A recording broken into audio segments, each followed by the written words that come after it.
इतनी जबरदस्त हवाएं हैं,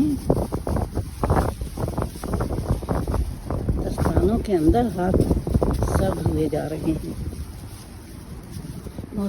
वैसे देखने में मौसम बहुत ही प्यारा है।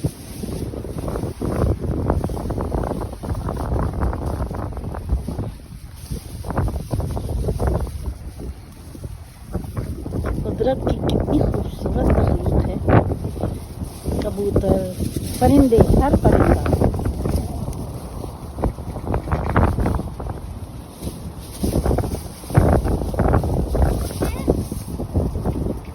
कौवे के अलावा कौवा सबा खामोश है।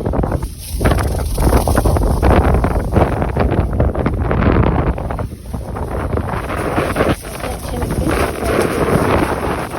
भागे भागे जाते हैं। जमीन पे उतरते हैं तो भागे भागे जाते हैं।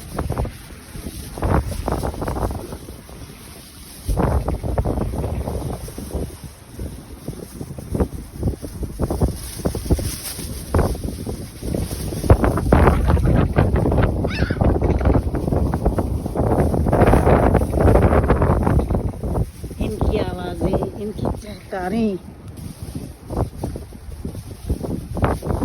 अच्छा, कबूतर और कबूतरी ये अलग हैं, ये उनके साथ मिक्सअप नहीं हो रहे हैं, ये अलग दो भागे भागे जा रहे हैं।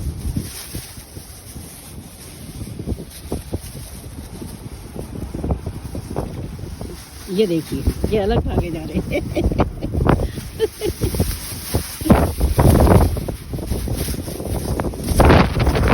ओह माय गॉड, हवाएं हर चीज़ को उड़ाए ले जा रही हैं।